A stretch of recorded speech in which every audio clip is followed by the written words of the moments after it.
Good morning, Magic players. Welcome to the morning show where we discuss all things Modern Horizons 2. Let's go check out some great spoilers and see what spicy stuff Wizards of the Coast has for us this morning. And also, we do Decklist reviews, so if you got a 75 you'd like some feedback on, submit it to us, and near the end of the show, we will take a look at them. Both myself and the community would love to give some feedback. So brew up your cups of coffee. Let's brew up some magic this morning. Welcome to Coffee and MTG for May 28th. 2021. I am your host, Nikachu, the Merfolk Master. Good morning, everyone. Yeah, send in them likes. Good morning, James, Andreas, Playmat, Leon, Taz. And Andreas asks, has the Merfolk support exceeded your expectations and hopes? Well, I got a play test with it. I mean, none of these cards are just completely outright broken. It's not like you can still deal with stuff like Svielen, for example. I mean, you can dismember her. She still dies to Fatal Push if she's not indestructible. So some playtesting will see exactly how broken she is, but she is a very good card. We're gonna have to wait and see. I'm a little nervous about the Rishadan Port Merfolk because it takes mana to get the ability, and there's not a single tribe that ever had to pay mana for their most important abilities. Every mana counts. Every mana counts. Good morning, Thomas, Massimo, Last of Us Clips, Michael, MTG Ectoplasm, James, Walter, Grim, Ducky. You guys normally do. Oh, Fish Fam will cheer you up. Dennis. Good morning, Fraser, Brandon, Baku, Hawkburn, Jack, Casper Soul, Pablo, Stefano, Tobias, Veltenvosh, Matt Lega, Jake, Matthew, Jack, Leaf, Thomas Perry asked, my main tribe is Elves. Thoughts and musings on turn 1 Mana Dork or turn 1 Thoughtseizes if both options are on the table on the play versus the draw. I would almost always go the turn 1 Mana Dork because turn 2 you can play creature plus Thoughtseize. Thoughtseize on turn 2 is not that bad. It's comparable to Thoughtseize on 1. You should very rarely be afraid of dying on turn 2. Just very rarely. And I would say on the draw, it might be even more important to play that Mana Dork because you're behind. I mean, things can change. If your opponent goes turn 1 Blood Crypt pass, they shock themselves, you got some room to play the Thoughtseize because you know that they're just going to kill the creature that you play. So, context matters. Casper Soul asks, slivers are so underrated right now. Over the past 3 weeks at my local game store, went 12, 2, and 1 with 5 colors. Slivers, sick. Surprised you need to go to 5 colors. I'm so curious what they've got for Slivers. Slivers has a lot of good stuff. And they clearly need Crystalline Sliver. I wonder, they could still be around. Hey, we're still waiting for a Sliver. Apparently there's a Sliver in the set that doesn't even care about the Slivers. Maybe we'll see it today. Good morning, Dan, Mikolai, the number J. All right. Let's, why do people play Oboro and Merfolk? Oh, God. I got videos about this. I don't know, just look up Minamo and Oboro on YouTube and you'll find the answer. Long story short, it can turn Mutavault mana into blue mana. You can have a random card in your hand for discard spells, like Kolaghan's Command. All right, what did we not look at yesterday? Let's look at the newest spoilers. Look at this, they made a fucking Goyf artifact. We have Goyf in artifact form. Oh wow, that's nice. That actually looks a long time ago they had a lot of triple blue cards, triple red, triple green. They don't do that anymore. Archmage's Charm feels so unusual in the these days. It's 1 blue, 3 generic. What's the point of having a flying creature? I mean, that isn't flying a very blue thing. It should be double blue. This thing should be quadruple white for flying and lifelink. They're going too cheap on the mana cost of cards. So to see this triple blue like you do in the old days and see the old border frame, it's perfect. It's absolutely perfect. I think this is where we left off. We saw the Territorial Kavu. I didn't see the Archfiend of Sorrows. So flying, when Archfiend of Sorrows enters the battlefield, it's the one-sided Plague Wind. We have a reprint of Undead Auger. Dermataxi, a 2-mana vehicle imprint. As Dermataxi enters the battlefield, exile a creature card from a graveyard. Tap 2 untap creatures you control. Until end of turn, Dermataxi becomes a copy of the imprinted card, except it's a vehicle artifact in addition to its other types. Really flavorful. So like basically you turn the creature into a vehicle, you know? Yeah, get on the Grizzle bus. Ugly Hood Rat, Nikachu, do you know a green-blue card that shuffles your current hand back into your library? I do not. The new vampire is a bad Visir Seer, 2 mana, expensive, and can't sack himself. I guess we'll see it when we get to it. Ragavan. Now, apparently, people are upset that this card could be busted. I didn't really see it when I looked at this card, but I understand why. So it's a 1-red, 2/1 creature. When Ragavan deals combat damage to a player, you get a treasure token, so you get extra mana, and you exile the top card of your opponent's library. Until end of turn, you may cast that card. So it is potential card advantage. You can cast anything except the lands. Or I guess, like, you know, well, I mean, it depends on the context. If you're up against a control deck, you're just going to hit a bunch of counter spells that might be useless. And has dash, so you can just dash it into play. You may cast the spell for its dash cost. If you do, it gains haste and it's returned from the battlefield to its owner's hand at the beginning of the next end step. But the mana advantage is enormous. That can spiral out of control really easily. And it's a really good source of card disadvantage. But yeah, I mean, that's the disadvantage here. It dies to everything. Like, it's as weak as it gets. I mean, you can just throw a Mana Dork in front of it, if nothing else. So, maybe this is not for Modern. Well, we'll see what happens. Definitely, maybe it's a more of a powerful card in Legacy, where there's less removal, and you can really, like, take over the game.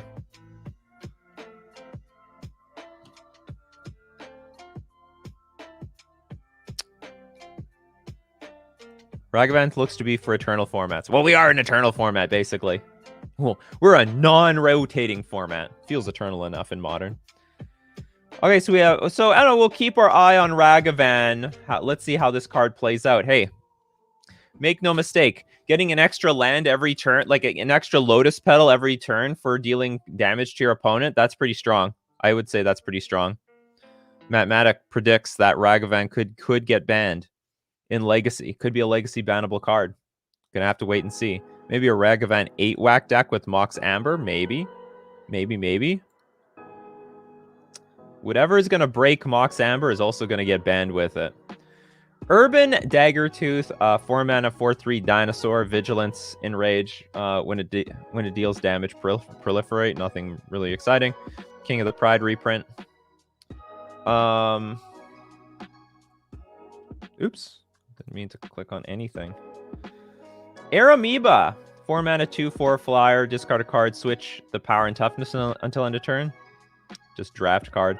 Glorious Enforcer, for 7-mana, flying lifelink. At the beginning of each combat, if you have more life than an opponent, gains double strike until end of turn. Again, another draft card. It seems like we're getting to the draft cards, people. We're getting to the draft cards.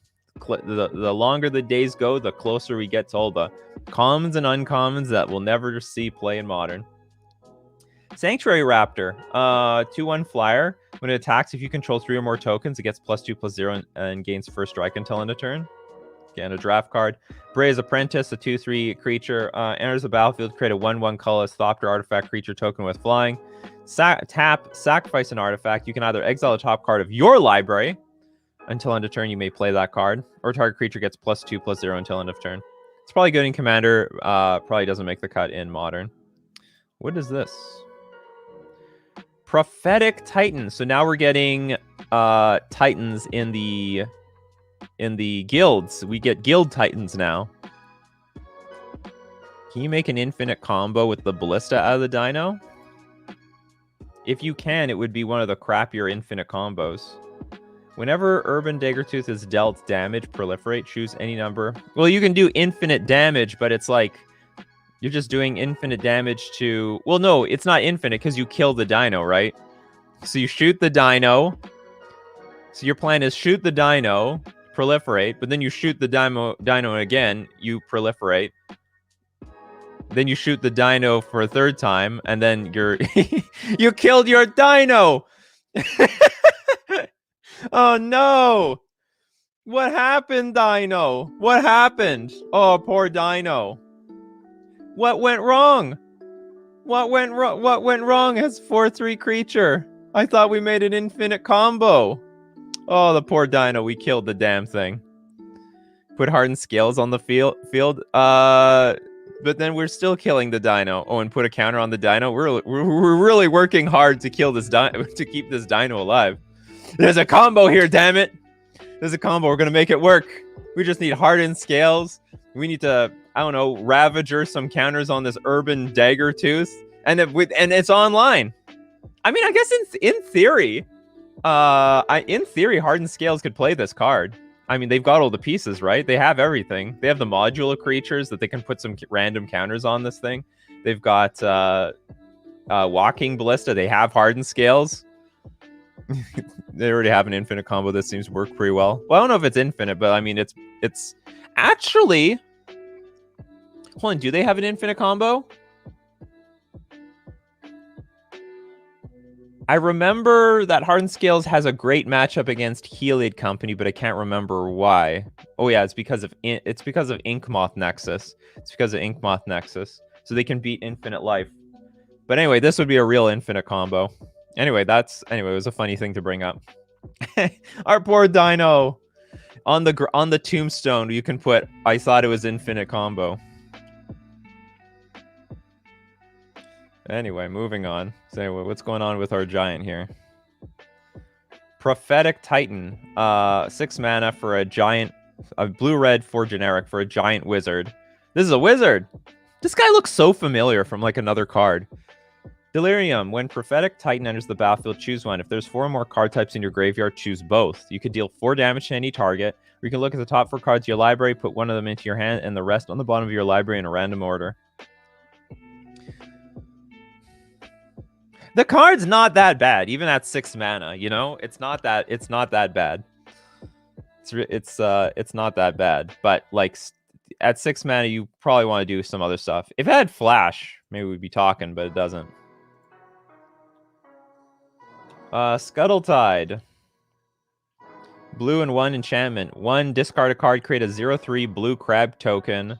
And Delirium. Crabs you control get +1/+1 as long as there are 4 or more card types among cards in your graveyard. I think this card's garbage. This card doesn't even look good in limited. Like in this limited format with all these powerful cards, how the hell will this thing survive? Good morning. So Solitary Confinement and Enchantress Presence, huh? Think Wizards is trying to tell us something? Yes, Wizards is trying to give us Enchantress cards. We'll get to it. So we have a Ranger, Captain of Eos reprint. Navineral's Disc. Now, this is a very unique card. This is very important because Disc blows everything out. Disc.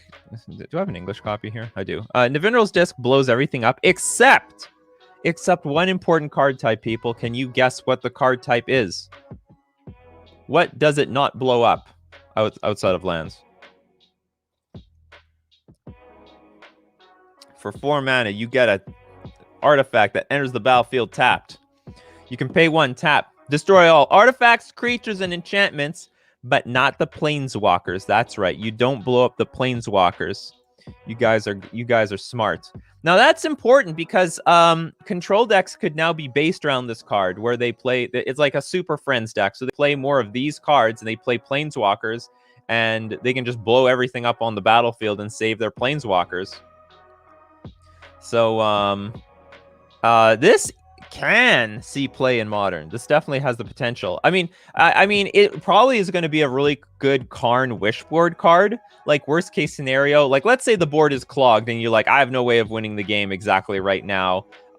Let's go get Navineral's Disc. Let's wipe the board. Let's redeploy our forces. Yeah, fetch with Karn, keep Karn. And then you just try to win the game from there.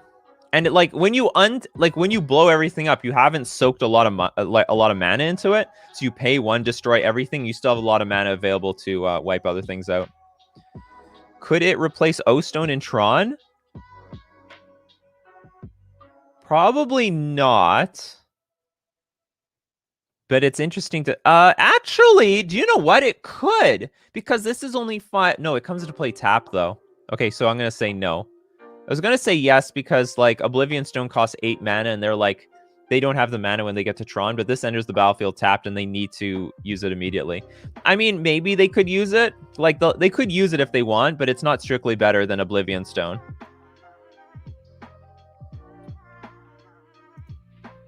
Jake asks, when are we getting the blue Urborg? I hope this set. You know, let's share all the Urborgs. Let's pass the Urborgs around. Now that they made I didn't think they'd ever make another Urborg, but the fact that they made a green Urborg, maybe we'll get a blue Urborg one day. Yeah, it doesn't destroy your own planeswalkers. So, it's not clear what home this is going to go in at, right, like immediately, but I'm sure a deck that is more focused around planeswalkers can bring this in. Well, I mean, and I will see how the Karn decks play with it. If Karn wants to go get Navineral's disc. Oh, that looks sweet. Old border Urza. That is very good. Okay, Solitary Confinement. This is Prid 3, one of Prid 3's prophecies. Prid 3 prophesized Counterspell. Prid 3 prophesized Sanctum Prelate. Prid 3 prophesized Solitary Confinement. And Prid 3 prophesized the last one to still be seen, Shardless Agent. We're still waiting for Shardless Agent. If you're looking for foils, it's too late. So look, I realize how much of an influence I have on the market. Check this out. Look, the price of it has gone up so much. People are so sold that this is going to get printed. But look at the foil.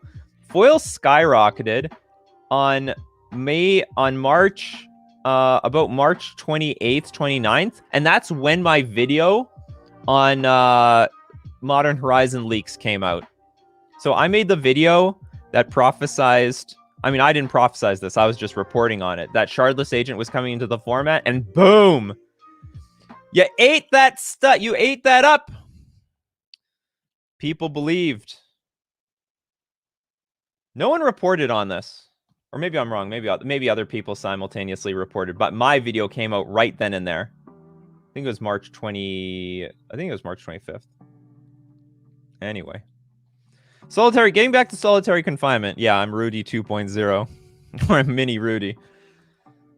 So I'm just saying, now that we see Solitary Confinement, Shardless Agent is practically a lock. Unless they like yanked it from the set at the last second. They said, okay, open all the boosters, get rid of all the Shardless Agents and repackage the damn thing. So Solitary Confinement, white and 2 generic. At the beginning of your upkeep, sacrifice it unless you discard a card. You skip your draw step, but you have Shroud. How convenient. Prevent all combat damage that would be dealt to you. So it's like Circle of Protection red for eternity, or like Circle of Protection from everything, I guess. And Leyline of Sanctity at the same time. Downside is you have to discard a card, so you have to be gaining cards from somewhere else. They're probably going to try to make some sort of... I mean, there's... Enchantress was like... They had a little something there, but it was clearly tier 3. Like, it was pretty crappy. PSA, Vapor Snake goes through confinement like with Worship. That is correct. But they need to have a creature on the battlefield, which they might. So we'll see if there's anyway, so there's like a tier 3 enchantment deck in Modern, maybe with all these cards like Sterling Grove, green and a white. Other enchantments you control have Shroud. Pay 1, sacrifice it. It's a tutor. Search your library for an enchantment card, reveal it, put it into your put it that card on top. We could most definitely see a enchantment deck in Modern, which would be annoying because there's not many. Well, there's not many there's not many great enchantments in Modern that you want to have, like, enchantment hate cards for, you know what I mean? So maybe this will be a first.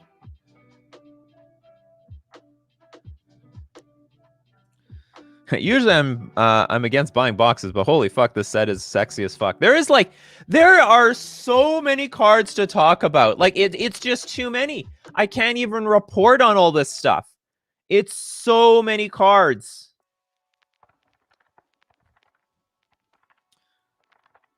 So does Skullcrack? How does Skullcrack would work?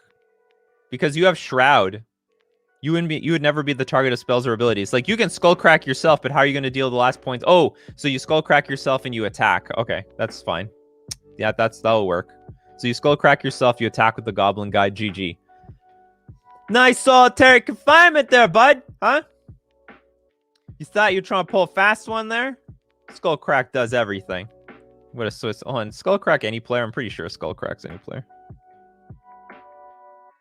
Burn players are allowed to burn themselves. Players can't gain life. Deals 3 damage to target players. Yes, you can target yourself.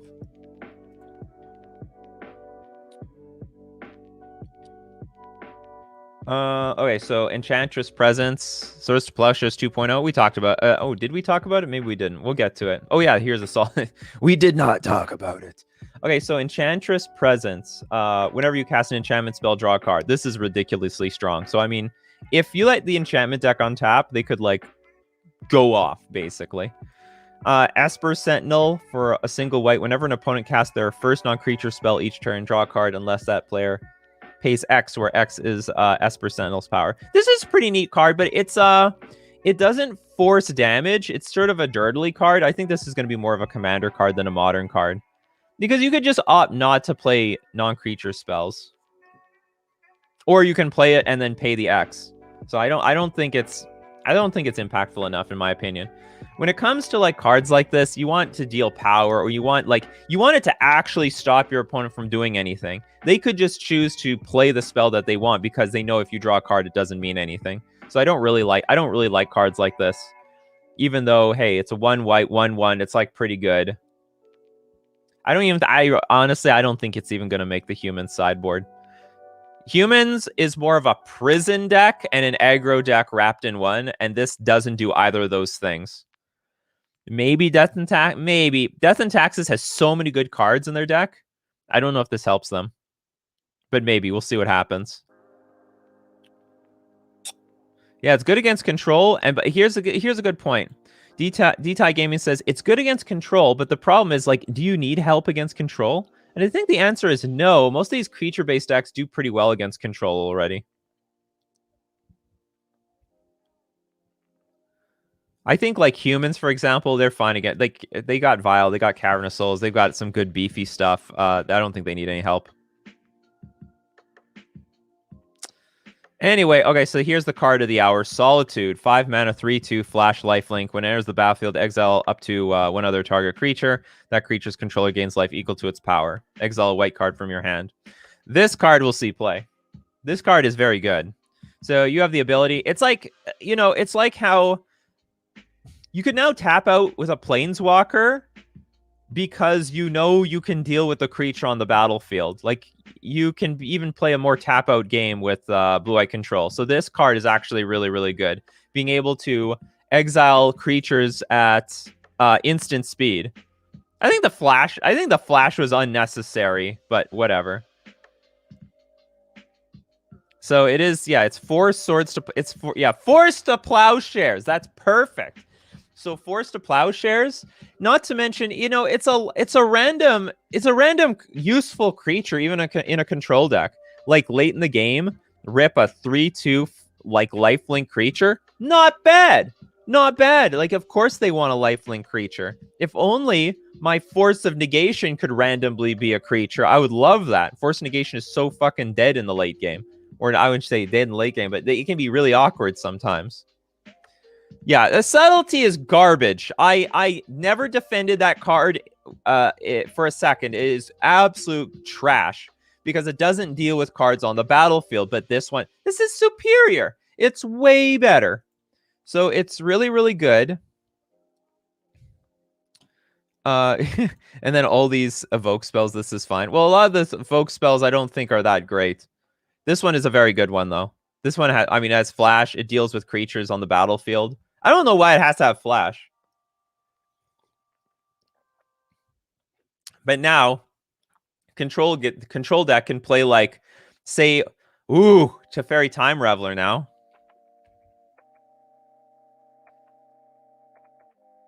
So you can play Teferi Time Raveler. You can bounce one creature and swords the other one. And then if you get to untap with Teferi, I mean, your opponent's going to have a really rough time with the rest of the game. Maybe. Probably. Said somebody, probably. But this is a really good one. This is a very, very strong card, in my opinion. I mean, and it's the mana cost is low enough, and the fact that it's lifelink, it's something that Control wants anyway. Grief? Oh, Solitude versus Grief. Grief is just going to have to find its own deck. I think Grief is better in a combo deck than it is in some sort of mid-range deck, in my opinion. But Solitude is amazing. Solitude is real. Yeah, it can block. Finally, our removal spells can actually block and attack and do stuff.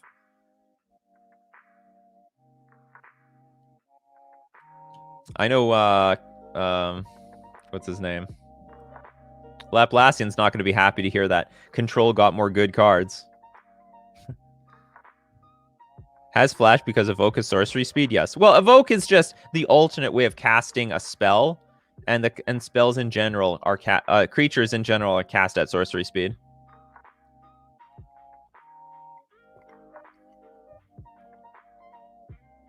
Oh, someone made a great point here. Get rid of Terminus in your starting hand. That's a really good point. So if you got a Terminus stuck in your hand, that's a great card to pitch to this card. How many copies? I don't know. Maybe a few, maybe 2. I'm not sure. That'll come down to the control players. But there's nothing more that they want than having some... Like, there's a lot of games where control just dies with a bunch of cards in their hand, right? So now they have the option to exile... They can exchange cards for cards on the battlefield. Basically, creatures on the battlefield. They had no problem using Force of Negation. I don't think they're going to have a problem playing this. 2 might be the right number, yeah. Just ordered 2 Hero of Dominaria. Yes, get the cards that go with this type of deck. Do you think this card is good in taxes? Maybe. Here's something very important to note, is that because you use Evoke, you're casting the creature, so you get around the Thalia tax. So you can have Thalia out, and you just Evoke for nothing. It's still free. It's still nothing, because you're still casting a non-creature spell. Technically. Really technically. Anyway, so this is Slam Dunk, modern playable. This is a good one, all right? You know, the subtlety creature, that card is trash. It's hot trash. I'd be very surprised if it sees any play, but this card is great. Actually, could you even see play in Spirits, maybe? Yeah, this seems ultra good in Esper versus decks that don't give you time to cast Esper Charm. I imagine this could find its way in a Spirits deck somewhere. Like, because it would be such a huge tempo blowout, right? Like, if you're in a creature race, you can, for free, you know, exile something with Solitude. Anyway, very good card. Eternal Witness's mother is here. We got the Timeless Witness. Green, 2 generic, human shaman. When Timeless Witness enters the battlefield, return target card from your graveyard to your hand, and it has Eternalize for 7 mana. GG and 5. This card is garbage. I know. You know what? Who knows? If one day people max out on Eternal Witness and they're like, you know what? I wish I had more Eternal Witnesses. I guess they could reach for this, and that would work. They just spoiled Wrath of God, but better. Really? They made a strictly better Wrath of God? Master of Death. There's one thing you want to master. It's death. Blue. Is that even special in Magic? There's so many dead characters that are basically reanimated. Who cares? Master of Death. Talk to the zombies. Talk to the vampires. Are vampires dead? I think vampires are dead. This is like nothing. This title is nothing special. There's like millions of dead creatures that are like animated and alive in the Magic universe. Anyway, 3 mana, blue, black, and a generic. Zombie Wizard. When Master of Death enters the battlefield, you surveil 2. At the beginning of your upkeep, if Master of Death is in your graveyard, you can pay a life. If you do, return it to your hand. That's actually not too bad. Gotta cast it again, so that sort of sucks. But not too bad. Yeah, Master of Death isn't even a legend. Yeah, you're not even the only Master of Death out there. Pathetic. Spirit Thalia. Subtlety seems to be good for blue living end, as it covers what Force of Negation misses, and it goes to the yard for free to potentially come back at instant speed. Okay, maybe that's possible. That's possible. Maybe Subtlety is better in a living... It's going to find its place in a living end deck. But outside... Well, living end plays all sorts of weird cards, but outside of living end, I don't think it is generally going to be seeing play. Anyway.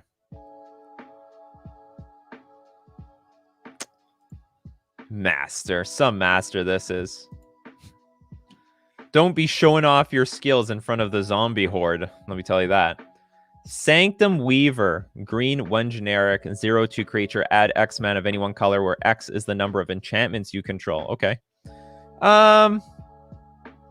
Remember, the cards like this are gonna have Shroud from what was it? Solid something gives Shroud. Or I thought actually something gave all the enchantments Shroud. Maybe I'm wrong. Maybe I was thinking of something else. Whatever. Might see play in the enchantment deck. Although Mana Dork at 2 mana can be tough. There's some questions here. Oh, this thing? Well, it works with solitary confinement in that, like, it's, you know, in solitary confinement is an enchantment. Sterling Grove. Yeah, Sterling Grove did give Shroud. Yeah, other enchantments you control have Shroud. Yeah, okay. So it is going to have protection, which is good. Protection is good. Sterling Grove gives Shroud to everything. We need to bring Shroud back. Screw Hexproof. Hexproof is a broken mechanic. If I can't target it, no one can.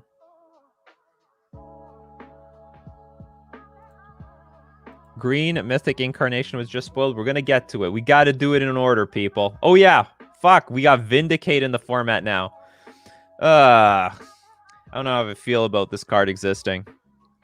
If you don't know what Vindicate is, super old card. Ooh, Chris Ross, thank you very much for the super chat of €2. Master of Death to keep Force Negation and Grief playable.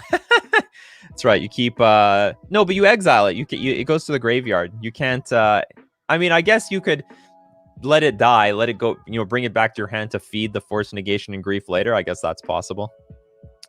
Yeah, Vindicate in Modern. So we might have, like, turn 1 Noble Hierarch or turn 1 Ignoble Hierarch, turn 2 Vindicate. It's possible. Vindicate your land. Anyway, that's more Tron hate. That's more Tron hate out there. Definitely is going to see play. I mean, it's like, why play Maelstrom Pulse now? Like, why? I mean, I guess you're in the green colors. This probably will see play in the Star Wars Fighter on it. Looks like it. This probably will see play in Esper Control to some degree.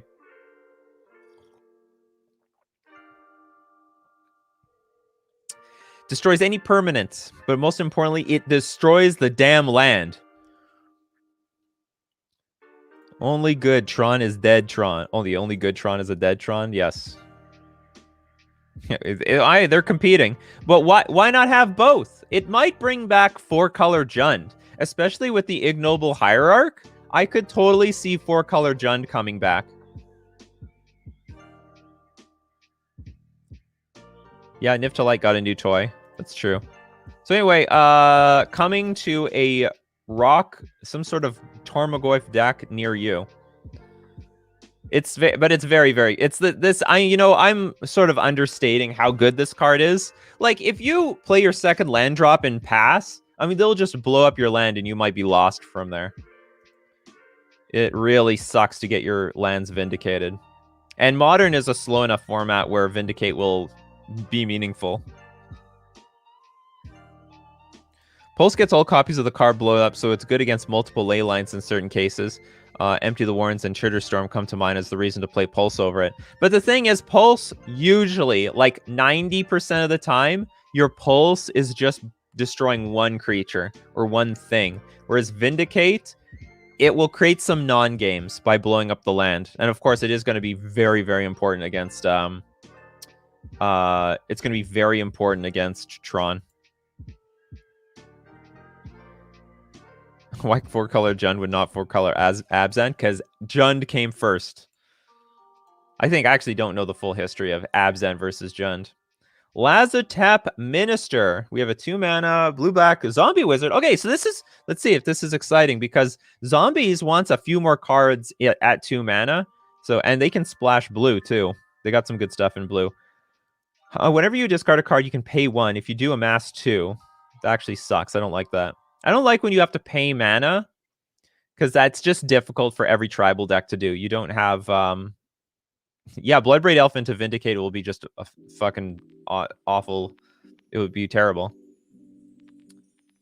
Artifact lands is indestructible. 5-head. Oh yeah, it's like you. Now we know why the artifact lands are indestructible. Try to vindicate this. Do you think Vindicate is at the power level of Modern? It is. It is the power level of Modern. It definitely is. It's a 3-mana sorcery speed removal spell. Anyway, if this didn't require me to pay 1, I think this card would be better. Actually, be well. I don't know. I guess we just can't be discarding cards to get a mass, but I don't know. It would need to trigger some other way. Sorry, I don't think it's playable. Oh, this is gorgeous. Oh, look at this Ice Fang Quaddle. This looks great. The classic old gold in foil is amazing.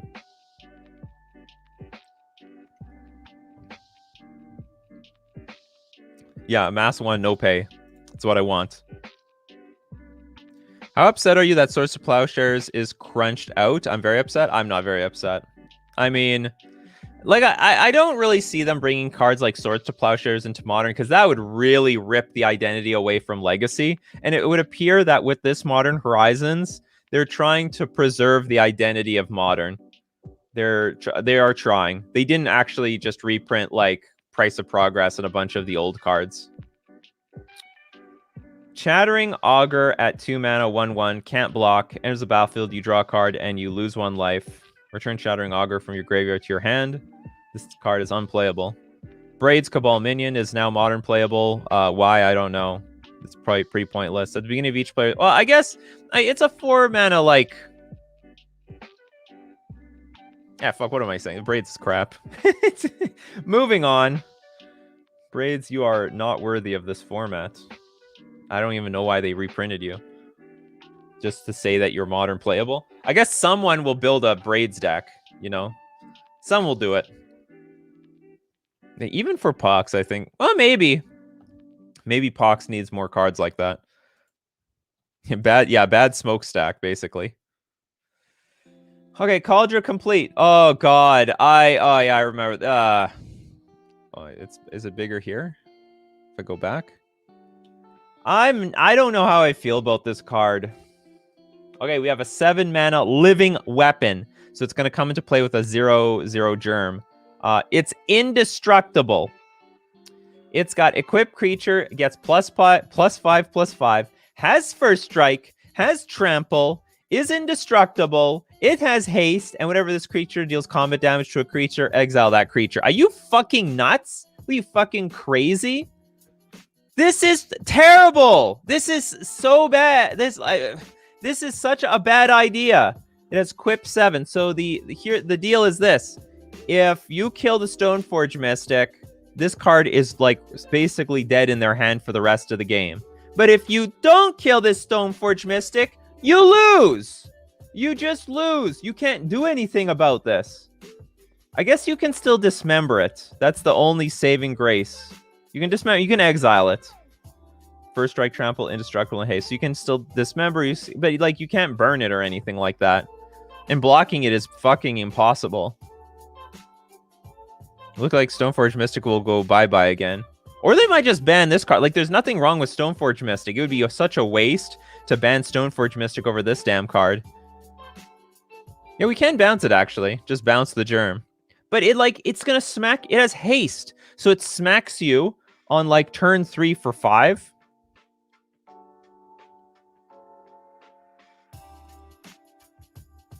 I think there's a lot of decks that don't have the tools for this card.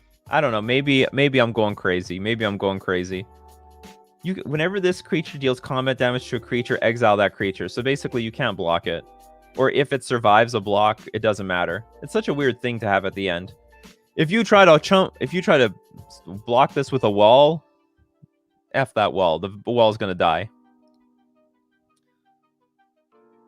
Oh yeah, we could steal with Arch... Oh, actually, that's a good point. You can steal with Archmage's Charm, and then like your opponent can't do anything with the Cauldron complete. I mean, it's basically gone.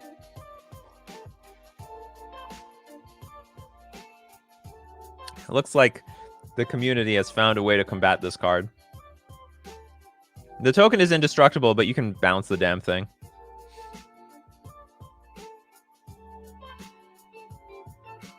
I don't think Etron would use this card. They have better things to do. I mean, it's clearly just going to go into a Stoneforge Mystic deck. It's just a Stoneforge Mystic card. No Lifelink. It's just an incredibly good beater. I mean, it doesn't have... Okay, maybe the fact that it doesn't have Vigilance helps a lot. We'll see. We'll see what happens. We'll see what happens to this thing. Yeah, we can suspend it.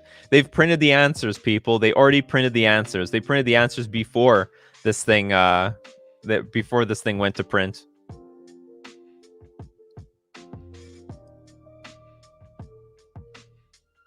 Maybe I'm wrong. Maybe it looks so bad at first, but then when we play against it, it's not going to end up being that bad. Now, mind you, it's like turn 3, they're attacking for 5. So like turn 1, they probably did nothing. Turn 2, they played Stoneforge Mystic. They still did nothing. Turn 3, they put a 5/5, haste or indestructible creature on the battlefield. Is it that bad? Maybe it's not that bad. Until they put a Batterskull on it. Yeah, play Batterskull and Kaldra. You read my mind, merch.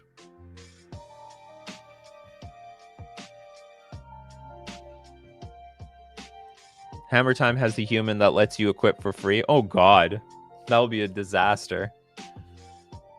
Maybe they'll put that thing in here. You'll just suspend the germ, not the equipment. Yeah. You'll get rid. Well, the germ will die because the germ will come back as a 0/0. Okay, so anyway, maybe I'm overreacting to this card, but it seems like a pain in the ass to deal with. Now we got a meme card, because what would Modern Horizons be without some of the meme cards, people? We have Altar of the Goyf at 5 mana, Tribal Artifact Lurgoyf.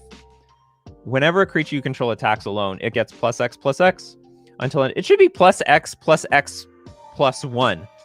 But anyway, +X/+X until end of turn, where X is the number of card types among cards in all graveyards. Lurgoyf creatures you control have trample. What dies grows the illegible clawed out statue inscription. Interesting. This is like deep into the future. The Goyfs are gone. But who made a monument out of the Goyf? Whatever. Goyfs aren't even that big. Like they can get big. They can get really big. But in general, the Goyf is only like a 3/4, 4/5 creature. Yeah, it's a great flavor text.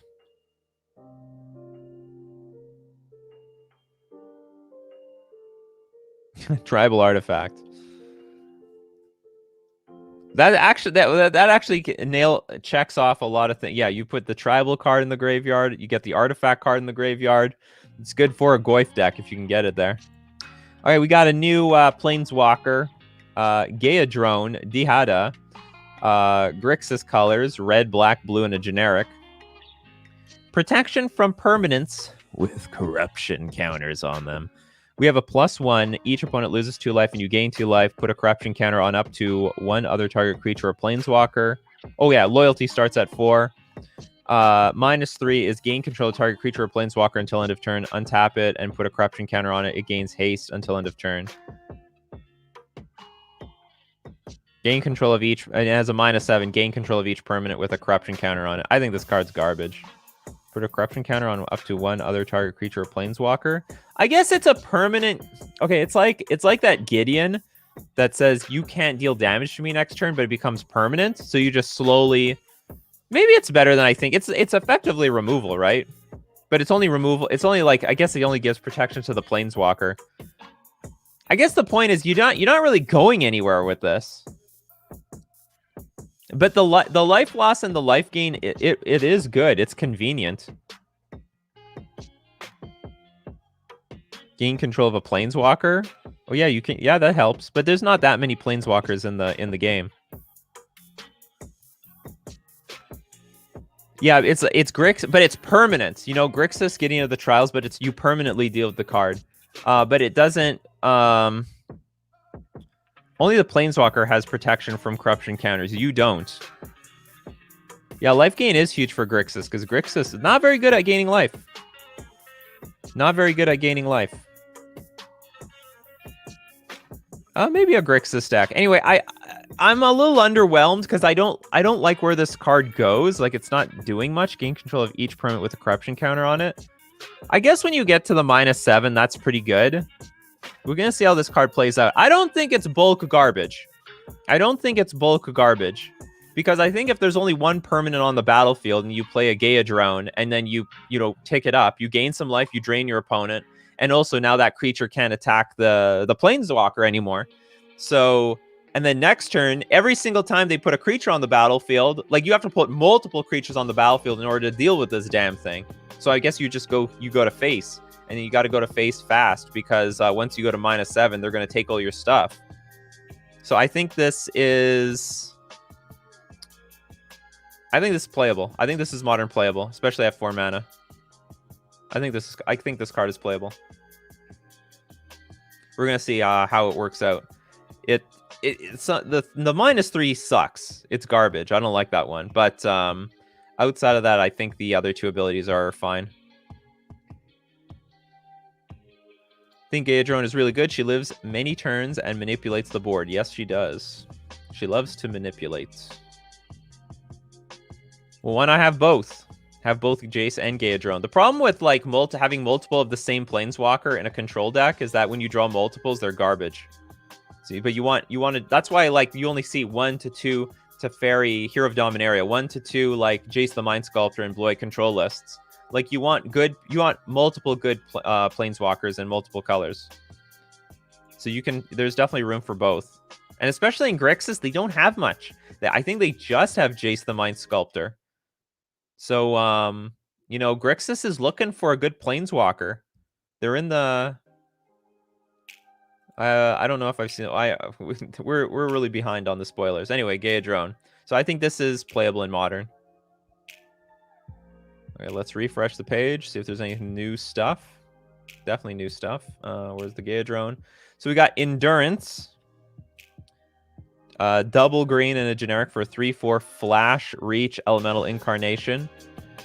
It's the Evoke card. When it enters the battlefield, up to one target player puts all the cards from their graveyard on the bottom of their library in a random order. Don't know how I feel about this one.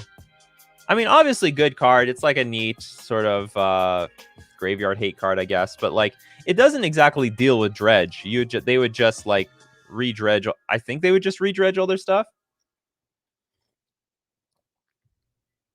Actually, no. So dredge will put themselves in a position where they like empty their hand and they're trying to go off with dredging. But then if you exile their entire graveyard with triggers on the stack, or it's not exiles, you put the whole thing back into their deck, they are now like just top decking from there.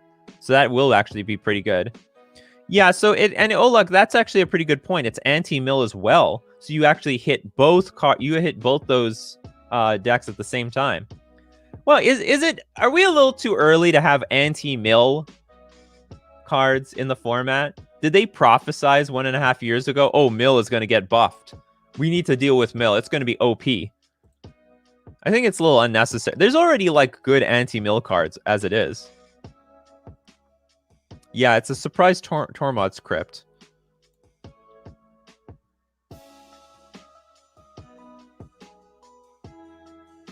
So this is very, very good. This is very, very strong.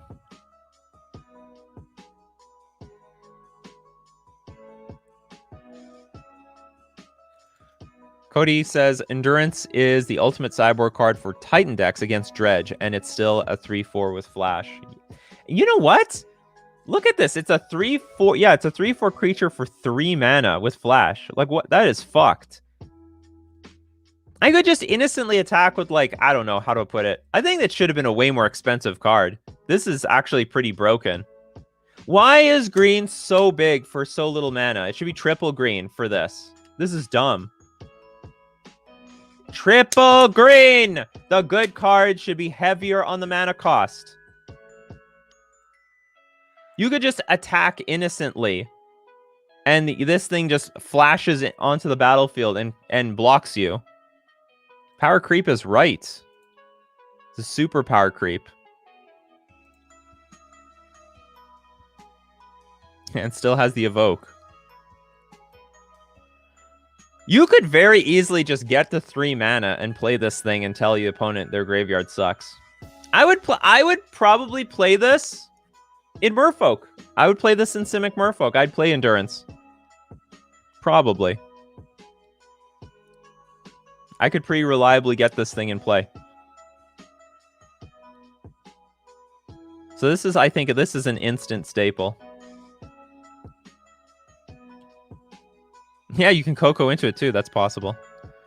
Good for Titan against Is It Blitz? I think it's good for anything again. I don't know if it's great against Is It Blitz. They'll just attack through it. Like, it just takes one Soulscar Mage. They, like, make this thing a bit smaller. Like, I mean, if you want to block a Sprite Dragon, the Sprite Dragon's probably going to be bigger than this on average. Like, the creatures that they attack with in the air are just enormous.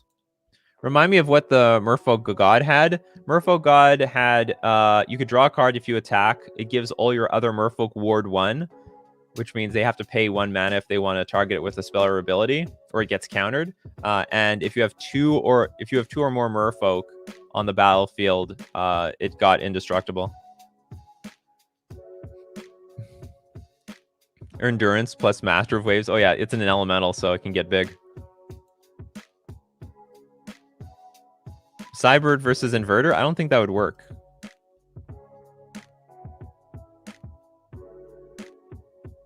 Because they usually don't have anything in the graveyard. They've wiped out their graveyard. This is a really pushed card. This is a really pushed card. I don't know if it needed to have... okay, it can have Flash, but I don't know if it needs to be a 3/4 creature with Reach. I think a 2/4 was already, like, enough. Oh, he thinks the 3 for 3/4 mana. Yeah, but this thing has Flash and exiles the graveyard. Like, it's a big beating creature while interacting really, really well. At least with Svelin, you like see it coming. Yeah, there's a 3/4 creature on the battlefield, but this one it just shows up out of nowhere. And it's only 3 mana. My opponent could just easily pass with 3 mana and I attack and then, whoa, 3/4 creature, block your damn thing. Would I have to play around this shit the entire time? Yeah, it could be a 3/5 for, well, I prefer that it does, I prefer that if it has Flash, it's not really a big creature.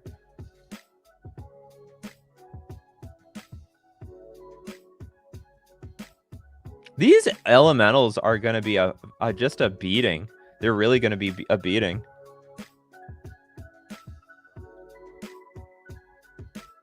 If you delete 2 abilities, it would still be playable. Yes, that's correct. Yeah, and my Svelin is legendary. This thing isn't. Anyway, instant staple in Modern. A lot of decks will play it. A lot of decks will just play it because it's just such a good card by itself. Getting out of reach of Lightning Bolt. I wonder, for, like, Modern, are they just going to completely raise the power level of, like, 2 drops and 3 drops and 4 drops? Are we going to get to the point where we're going to have, like, a 2 mana 5/5 one day? Just 2 mana 5/5, because why not? Anyway, to express this, we just go to Damn. Damn is right. Black, sorcery, destroy target creature. A creature destroyed this way can't be regenerated, and has Overload. Oh, that is a sick one. So you can Overload for 4 mana, and one-sided point. Destroy target creature. Oh, this is Damnation with upside. You can still... No, yeah, it's just Damnation with upside. So this is just strictly... Well, it's not exactly strictly better Damnation, because you can only take advantage of this if you have white mana.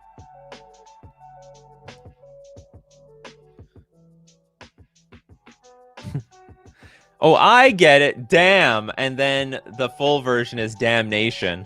This is like the prequel to Damnation. Oh, I like this one. Damn in Modern Horizons 2. Next up. Fuck in Modern Horizons 3. So this card, I mean, obviously this is... I don't know what to say anymore about these cards. You know, I want to make like a video a day about these cards on my main channel. It's just impossible. I'm just going to have to like group them up into a pile and say, okay, these cards. Oh, you know, like Orzhov gets buffed. They've got Damn. They've got Vindicate. So many playables. They got the new Evoke. The new Evoke creature. All right, Guerilla Shaman. Actually, this is this is a cube staple. Destroy target non-creature artifact with mana value X. It's a 1/1 for 1. Flame Blitz. At the beginning of your end step, Flame Blitz deals 5 damage to each planeswalker. Oh, that's a neat one. You know, F your planeswalkers, and as cycling, it's an enchantment. At the beginning of your end step, deals 5 damage to each planeswalker. Bone Shredder, flying with Echo, enters the battlefield, destroy target non-artifact, non-black creature. This is actually, this card is such crap compared to everything else in this set. Like, destroy it, non-artifact, non-black creature, and it's only a 1/1 flyer. Get out of here. You don't belong in the same set as everything else. Okay, do we have any others? Okay, now we've got to. Now we have to look at Magic Spoiler, the far worse site for looking at spoilers. Not throughout. Like, they have ads all over the fucking place. They have ads up the ass. Hey, I understand you got to eat, you know, and maybe you should get paid for having these cards out immediately. But it doesn't look like they are any faster than Mythic Spoiler at the moment. I like Mythic Spoiler's layout better and no ads, but they're slow. They don't always have the cards.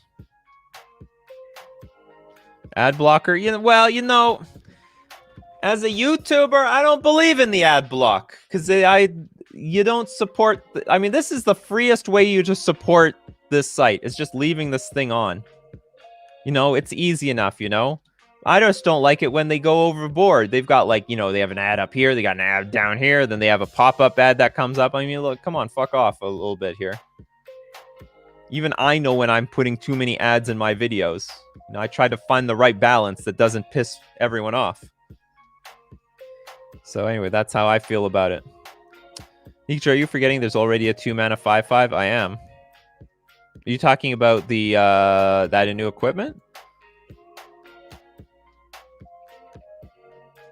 Yeah, don't need to ban Teferi anymore. Just play this one red enchantment, the Flame Blitz.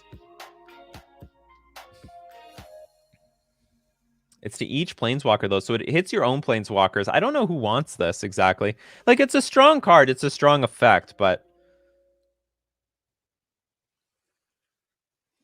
The red... Oh, yeah, the red-green... Oh, no, well, it's a 4/4 immediately, but then it does become a 5/5. I guess that it does count. I'll count that. True story. We now have a 2-mana 5/5 in the format. Unban Uro. Well, now that we have Void Mirror, we should unban Hogak. See, they printed the answers to Hogak. We got the answers now. We can unban Hogak. It's fair now. If no mana or if no colored mana was spent to cast a counter that spell, you can't spend any mana on Hogak. The format is balanced itself. The format is adjusted. Yeah, where's the new slivers? I think there's only one sliver that... There's at least one sliver that's coming out. It's at least one sliver. If there's nothing else... Alright, we're going to get into Decklist review. And now that I've said that, you know what time it is, people, right? Decklist review. That's right! Excellent. Excellent, excellent, excellent. All right, so, by the way, new rules for Decklist review. I'm only going to clear the queue once a week at the end of, on Friday. So after today, I'll clear the queue, but if you submit it after Friday, it will be good and in line for the entire week. So you don't have to submit it every single day. I think there's a lot of you that like to watch on the replay. Thank you very much for watching on the replay. You don't show up every day, but you show up pretty consistently. And so I think if you submit it within a week, it's pretty fresh. So I think that's okay. So just giving a heads up, I'll remind everyone for about the next, I don't know, week or two that if you submit it anywhere after Friday, it's good for the entire week until the end of the end of Coffee and MTG on Friday. Anyway, so if you want to be part of Decklist review, you can go into my description. In my description, there is a link to my Discord. Join my Discord, and there's a channel called Decklist Review. And then in Decklist Review, use the command !review deck space, give the URL to your deck list, and you'll be eligible at random, people, for deck list review. Oh yeah, we saw persist in all the other in the prior days of Coffee and MTG. Oh, they printed a lot of stuff. We have shit all over the place.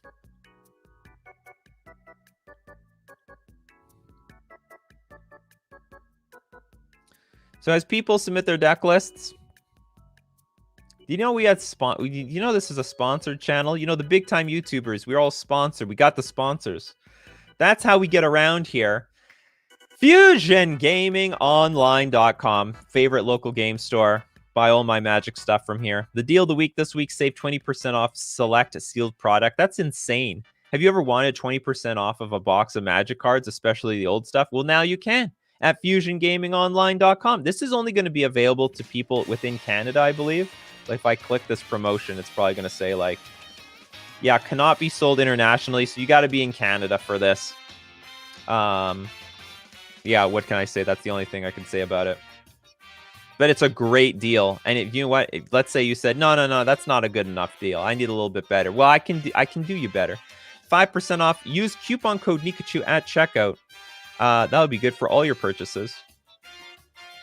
We're also going to thank Mana Traders, the premier place to rent Magic cards online. And definitely the place that you're going to want to go to in order to figure out exactly what kind of deck you're going to want to play when Modern Horizons 2 comes out. There's going to be tons of sweet new decks.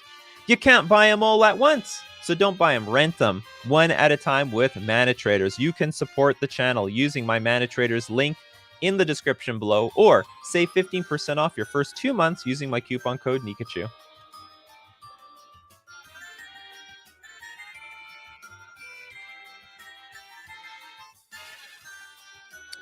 Merfolk going to be more than tier 3 now? I hope so.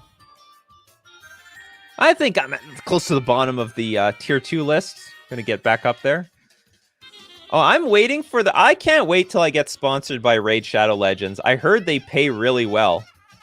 I have no problem doing a Raid Shadow Legends promo. Hey, Raid Shadow Legends, reach out to me. We can play Raid Shadow Legends. I heard some of you play Raid Shadow Legends, so... Weirdly enough, there are actually people who play this game. I guess they have to if they blow all their money on marketing. Like, we've all seen the Raid Shadow Legends ads. All right, everyone, good luck.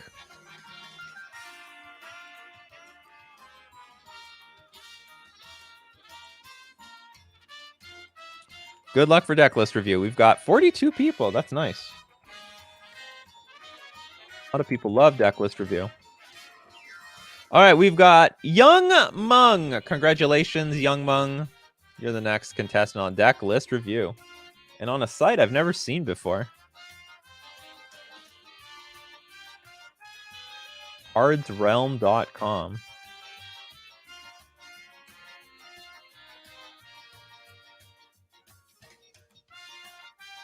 I can't tell if there's a deck list here, though. Am I not interpreting this place properly? It's so bad when they read the Raycon Shadow Legends, etc. script. Get that Manscaped sponsor. I don't own it myself, but it's probably nice to get sponsored by them. Maybe I would use it if I was sponsored, you know?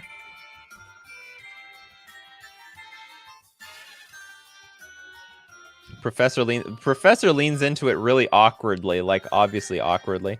I don't get this. Is this where's the deck? Oh, here it is. Something showed up. Okay, I understand. Okay, 5-color enigmatic incarnation with Yorion. Holy crap. Okay, so we're gonna play every... This is a pretty crappy not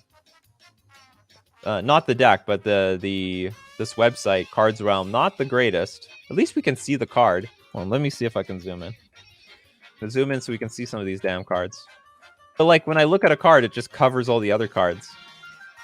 So we have Glacial Fortress. So here's our lands, 33. That's about fine. I won't go over the lands too much.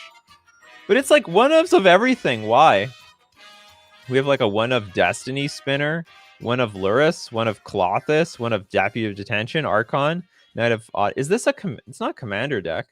2 Skyclave Apparition, 1 Renegade Rallier, a Reflector Mage, Glasspool Mimic, Archon of Sun, the Scarab God, Tolsamir, Calavir of Dawn, Yorok, Kenrith the Returned King.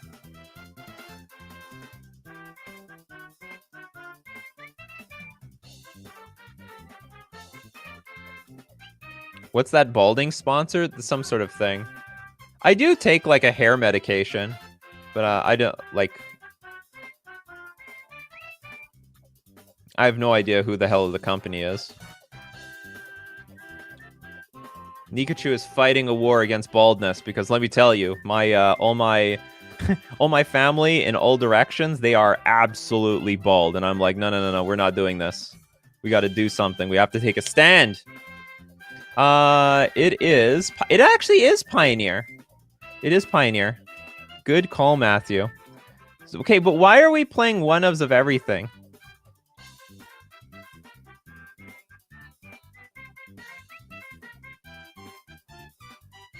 Is there a point? Okay, so which one of these creatures cares about this? Yarok, if a permanent entering the battlefield causes a triggered ability of a permanent you control to trigger, that ability triggers a second time. Does anyone know why we're doing this? Oh, Zach Moeller, thank you very much for becoming a member on YouTube.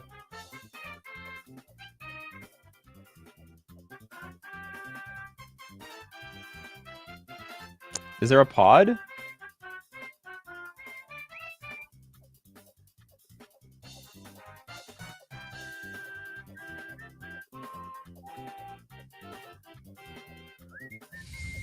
I don't see the pod creature.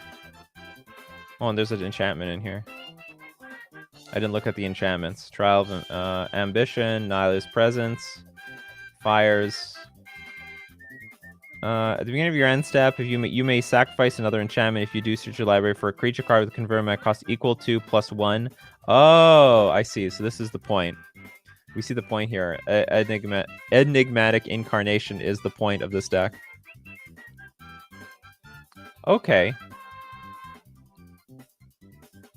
Okay, is there a description? I'd love to know what the combo is.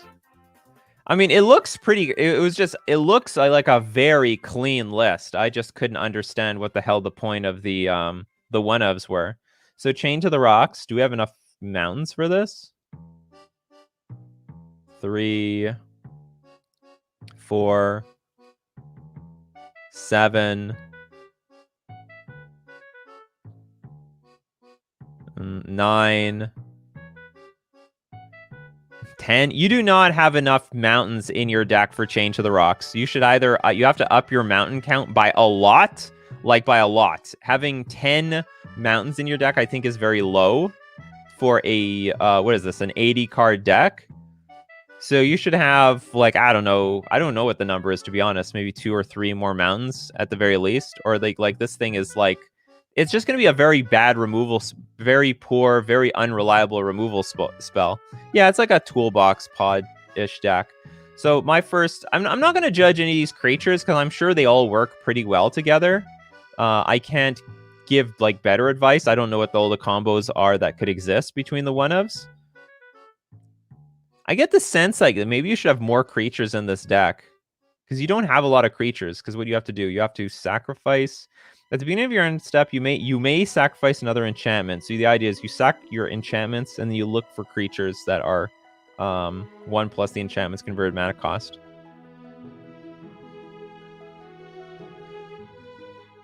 All those 1-ofs. Why not play Lutri? Well, because the problem is then you play the enchantments, which are 4-ofs. How much digging do you got? When it enters the battlefield, search your library for a basic land, reveal it, put it into your hand, then shuffle your library.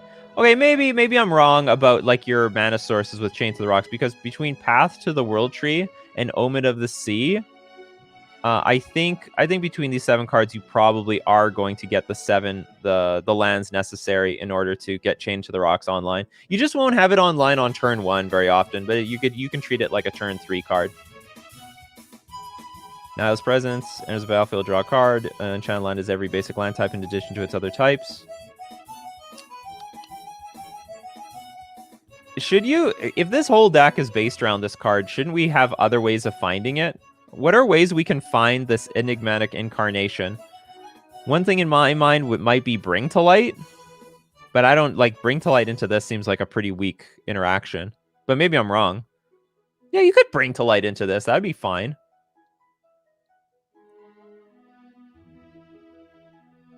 I call this deck the 80 card trade binder. Hey, those trade binders can attack back.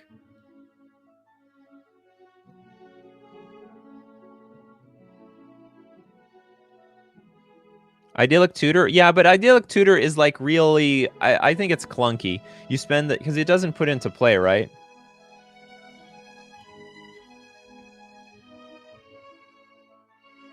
Put your library for an enchantment card, reveal it, put it into your hand. I think you want to put it directly onto the battlefield. You're a 5-color deck. I would play Bring to Light in here. I don't know what I remove. Probably one of something here.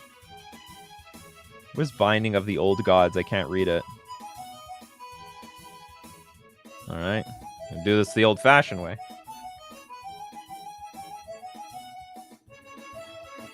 Oops.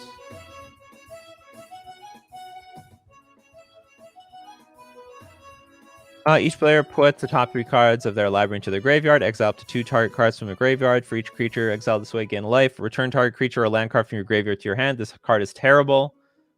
So instead of that, put 2 Bring to Light in your deck.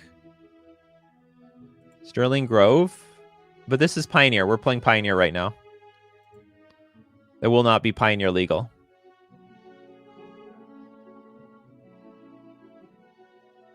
It's the wrong binding. Binding of the Old Gods. Oh, yeah, you're right. Binding of the Old Gods. Why was this the only thing that showed up?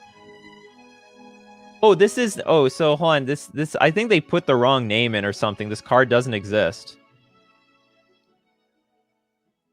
It doesn't work for enchantment? No, but I want... Oh, it doesn't work for enchantments? Good call, Matthew, if that's true. Search your library for creature, instant, or sorcery. Well, fuck me.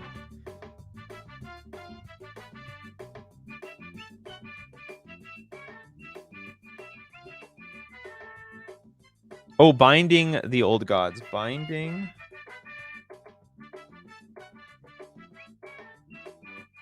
Okay, this looks infinitely better. Thank you very much. Destroy target non-land permanent opponent controls. Okay, that's more like it. Search your library for a force card, put it on the battlefield tapped, and creatures you control gain death touch until end of turn. I'm still not really impressed with this card, but you know, at least it's a 4-mana removal spell. Okay, well, what other ways we can get the stupid enigmatic incarnation in play? Or maybe we don't need to because we have Fires of Invention. Like, that's a pretty good card by itself. So you can either get enigmatic incarnation in play or you get Fires in play. One of those two can be your payoffs. Okay, I can get behind that, to be honest. Okay, so what is... I leave it to all of you guys. What do you think this deck could use? Because I think the deck is... I mean, it's fine as it is. I think there's a lot of thought put into every single creature that they have here. And I think the suite here is fine. The only thing I would like is that you have nothing to do on turn 1, and that will just destroy you against burn decks. Burn decks or other aggro decks, and it would be convenient if you had Chain to the Rocks available by turn 1. I would try to accommodate like your mana base to have enough mountains in it that it would work. You have too many of these like isolated chapter. Like this could be Breeding Pool, for example. Sorry, not Breeding Pool. This could be Stomping Ground instead of Rootbound Crag. So find a way to get more mountains so that you have like... Oh no, but it wouldn't matter anyway because you need basically, if you want turn 1 Chain to the Rocks, you have to have Sacred Foundry. Sacred Foundry or bust. Nothing else works. So I guess this is just not a good turn 1 removal spell.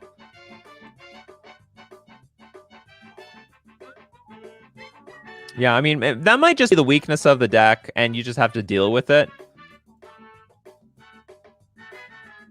Gilded Goose is a good idea, actually. Maybe instead of Chain to the Rocks, instead of interacting with the opponent for 1 mana, we ramp ourselves by 1 mana so we can compete with the opponent.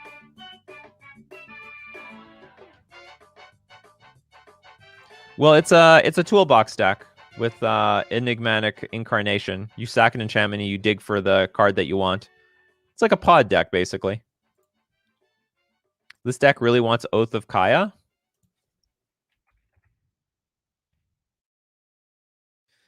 Enters the battlefield, deals 3 damage to any target, and you gain 3 life. When an opponent attacks a planeswalker you control with 1 or more creatures, Oath of Kaya deals 2 damage to that player, and you gain 2 life. I thought there was some way it gets back to your hand. Because we don't have any planeswalkers, or... Yeah, there's no planeswalkers in this deck. I thought there was another Kaya. You under some circumstance you can like bring it back to your hand and replay it.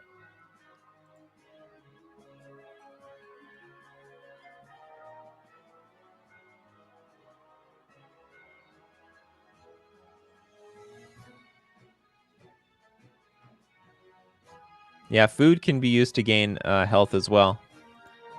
Probably needs Sacred Foundry. Could use a Sacred Foundry or two. I don't know how important the mana base.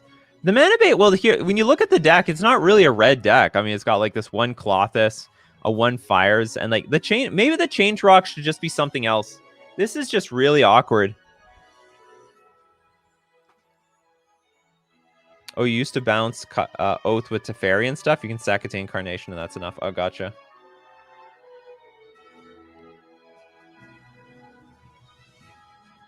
Oh yeah, Kai's Gal is from Modern Horizons. This is a Pioneer deck, damn it. Starfield Mystic.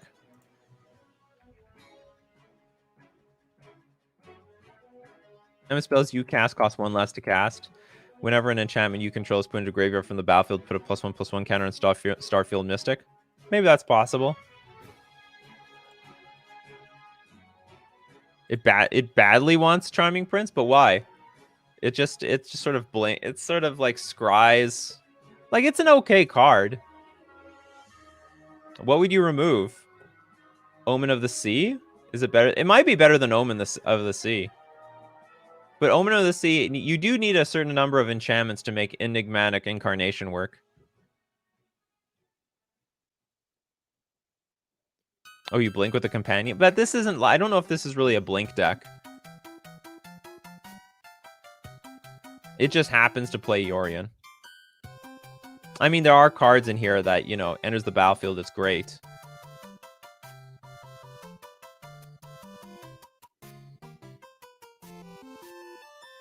John Smith says, not sold on the companion. Makes it harder for you to find your main payoff, the pod. True story, but that's how they build the deck. What's the sideboard? We got Nyx Fleece Ram. That's a good sideboard card in a deck like this. I might have that card in the main deck because I think you want to be on defense while you set up your, you set up your win condition. And it gains you life and blocks the battlefield for quite a while. And like it can still be food later for your enigmatic incarnation. Cabal, you have Yorion, Blood Baron of Viscopa, Rest in Peace, Unmoored Ego, 2 Supreme Verdict, and Mystical Dispute. It's actually a really clean list. I like it a lot. Yeah, Pioneers can't use Modern Horizons 2 cards. Well, I don't really have a whole lot of information. I don't really have a whole lot to offer. I would say your Chain to the Rocks is the most awkward card in the entire deck. Like, you can still use it as a 1-mana removal spell later on in the game. Like, when you have 3 or 4 mana, you can play a 3-mana spell and play Chain to the Rocks at the same time. But you don't have anything to do early on. Like, you have almost nothing to do early on in the game. You're going to get wailed on. You might want Gilded Goose in this deck. It would take... highly consider playing Gilded Goose in this deck.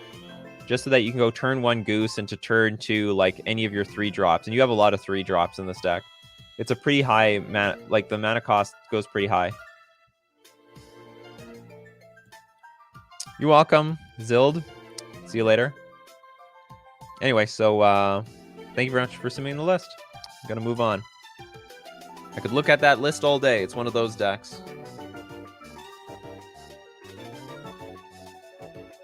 Okay, Zealot. Congratulations, Zealot. You're the next contestant on Decklist review. Oh, Blue Jund. I love the sound of this. We got Blood Crypt Islands. We got Grixis colors, effectively. What kind of Blue Jund is this? When I think Blue Jund, I think, like, black, green, blue. You know what I mean? We got instant Cling to Dust. We have some counter spells in the main. Fatal Push, Force Negation, 4 Lightning Bolt, 4 Thought Scour. Inquisition, Rise and Fall. I hate these cards. I have to turn my head. Turn target creature card in a graveyard. Return target creature card in a graveyard. And target creature in play to their owner's hands. That's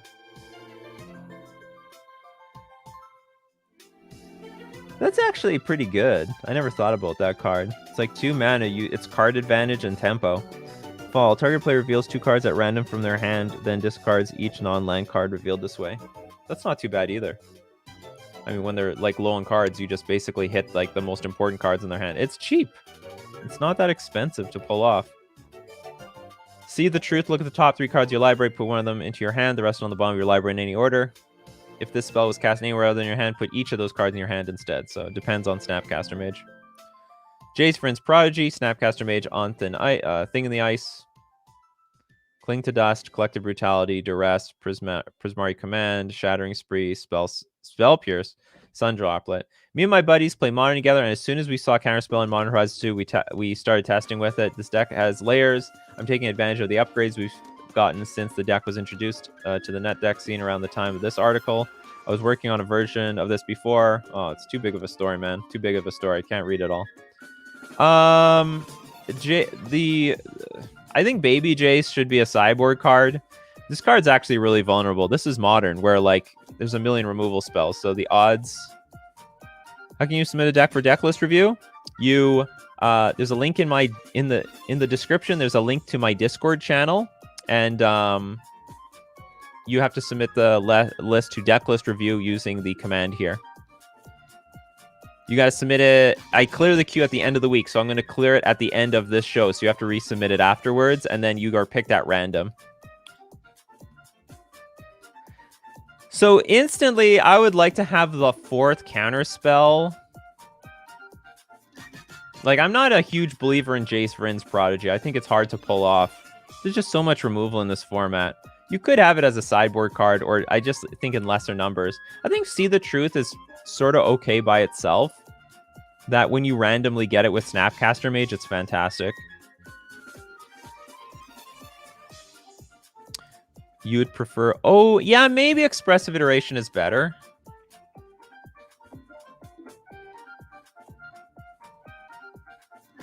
Also Sorcery Speed, but you're like guaranteed 2 cards.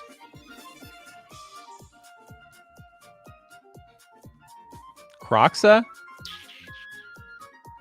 It's a good card. It's a good card. Honestly, Kroxa probably does go in this deck because it's like it's a very hard card to beat. It might be better than Rise and Fall because it's a creature in itself, and also it still makes your opponent discard cards. So I could have like a Kroxa instead of Rise and Fall. I could have a Kroxa instead of Jace Vryn's Prodigy. If you want some... Every Grixis list that is performing at a 5/0 is playing Sprite Dragon. Everyone. If you want to know a pattern that I've seen lately, every Grixis list is winning with this card. Because it gets out of control really quickly. Like, really quickly. It's very, very strong. I think it's probably more worthwhile than Thing in the Ice. Now, Thing in the Ice is a fine card in itself, and if you really want to play this card, okay, go for it. Another question: what's the point of Thought Scour in this deck when I don't see what's it called? Drown in the Lock. I don't think it's really all that worth it.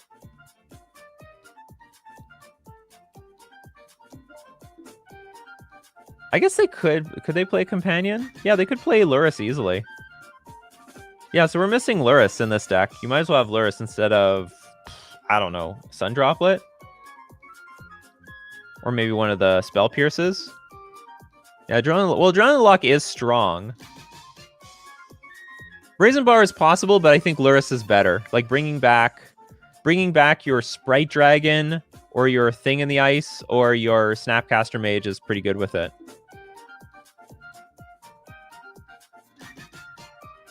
Yeah, Force Negation is in this deck.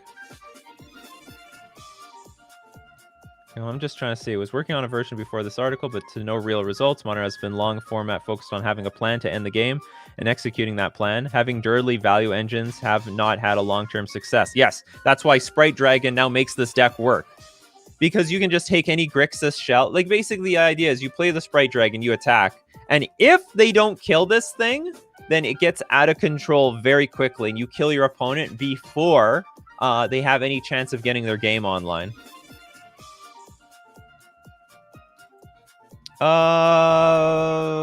Maybe we can play Bauble?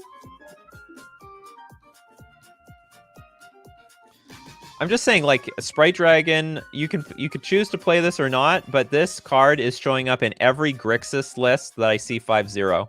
It's like, oh, here's another Grixis list. Oh, they're playing with Sprite Dragon. Oh, another Grixis. Oh, here's a Grixis list. Oh, they're playing with Sprite Dragon. It's like, it's clearly the card that has pushed it to being competitive over, say, something like Thing in the Ice.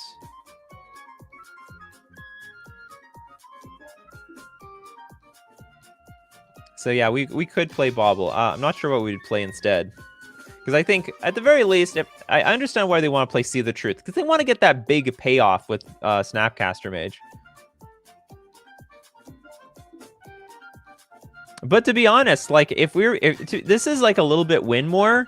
Probably the best card is just Expressive Iteration, because you're guaranteed 2 cards off this thing, whether you play it from the graveyard or not. So think of it this way. Okay, so if you play See the Truth, you look 3 cards deep. You only put one of them into your hand, and the rest of them disappear. And then if you play Jace, you get all... if you flash it back with Snapcaster Mage, you get all 3 cards. So you get a total of 4 cards. With Expressive Iteration, you get 2 up front, and you get 2 behind. So Expressive Iteration just has to be better. It's just not even close. But you do have to play the exiled card that turn. That very turn. That's the only difference. But you can play lands. You can play lands off of it. So I would think, I know you probably are trying to build your deck around See the Truth, but Expressive Iteration is very new, and it's basically like a stock card now, and it's probably just better than... They're both sorcery, so it probably is just better now. Yeah, the second I saw Sprite Dragon as well, I knew it was good. I thought it was just busted. I was surprised it didn't see play immediately.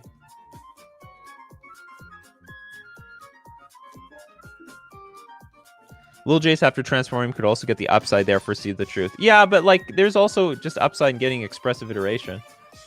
My problem with Little Jace, it's gonna die. Like, there's just so much removal in the format. It's just gonna die. If you're running red, why not light up the stage? Because you need way more creatures to turn on light up the stage, and you have to play those cards or they disappear. You can't hoard them in your hand. Is there even a chance for Mini Jace to transform? Yes, it would transform immediately versus control decks, especially blue-white control. There are some decks where Jace will survive, but I would see it as more of a sideboard card than an actual main deck card. How does this deck kill a Stormwing entity? It probably doesn't.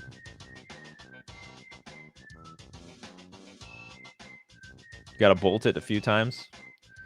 I don't really believe in this Thought Scour unless you can put Drown in the Lock in the deck. I just don't see enough synergy. I understand you're trying to flip your Jace. Like I said, I think this Jace is pretty weak. I don't think you need Kolaghan's Command. I think they're playing Prismari Command, which is fine. Somehow I feel like this is not the best use of sideboard slots, though. Like, Spell Pierce is not the greatest card in the format. Sundroplet is fine. And you still have only permanents that are 2 mana, so you definitely should have Aluris on the sideboard. Denver Boyd. So I totally never watched your videos at all, and then recently I stumbled upon one. Now I've been watching an absurd amount. Great content, man. That's right. That's how I've done it. So they watch everything at once. You're welcome, Denver Boyd. What about Bone Crusher Giant? Well, that is a good card. That is a good card. So, I mean, I'm on board with Bone Crusher Giant. If we go the Bone Crusher Giant route, then I would also go down the Seasoned Pyromancer route, but that would turn this deck really mid-range. But it would turn it more into Blue Jund, to be honest. Because then if we have the 3 CMC cards, then we can't play Luris in the sideboard. So there's 2 ways of building a deck like this. You could go in the more creature-heavy route with Bone Crusher Giant, which I'm totally on board with Seasoned Pyromancer for grind. or you go heavy spell-based, very few creatures. I can't remember the decks I saw had Sprite Dragon and I think Delver of Secrets as their win conditions. It was Delver plus Sprite Dragon. Or maybe it was Tasigur. Maybe I'm wrong. Maybe it was like Tasigur or Gurmag Angler. And they play... No, it couldn't have been Tasigur or Gurmag, because I think they were playing Lurrus still. Oh, no. The win conditions were just Snapcaster Mage and Sprite Dragon. So if you want to go heavy spell-based, you play Lurrus. What about playing Suspend as Suitor's removal tempo gain? I think it's trash. I really think Suspend is trash. It's garbage. Some deck might end up making it work, but like I think it's a garbage card. Seriously, my favorite live channel on YouTube right now, because there's not many live channels on YouTube, to be honest. Just wish you'd stay longer. I've been like way over time today. I usually am just here for an hour. Anyway, those are my thoughts. Thought Scour. Like, Thought Scour just to turn on your Jace. I guess it sort of turns on your Snapcaster Mage. I think it's a weak payoff, though. See the Truth put in the graveyard? No, See the Truth just puts things on the bottom of your library. It doesn't help. It doesn't fill your graveyard. See the Truth is the main payoff of the deck. 3 gives you strong chances to hit 1 without dramatically increasing your chances to draw 2 or 3 in an opportune moment. 1 is plenty early in the game. This deck really relies on biggest advantage like Thoughtseize, provide perfect information. Yeah, but like you do get... I don't know if you knew about this card at the time. I mean, it's a new card. But this is already stock in Is It Blitz. Expressive Iteration just basically does the same thing See the Truth does. Still looks 3 cards deep, but you get 2 cards up front, and then when you flash it back with anything, you get 2 cards. But the point is, you get the value up front, and you don't have to flash it back to get that value. You get it immediately, basically. Hi, Nikachu. Have you considered teaming up with Card Market? Your European followers would love to have a promo with you on and our website. Oh, I have some people at Card... I don't know how much I can talk about it, but, you know, Card Market has approached me. That's all I'll say at the moment.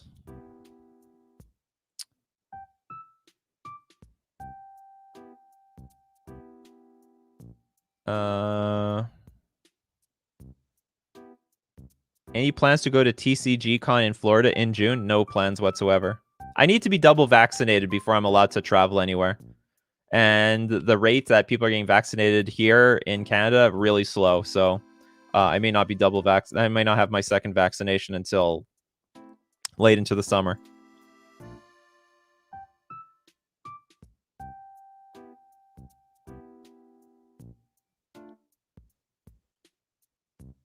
I'm surprised there's like a con so early. Anyway, those are my thoughts on this deck.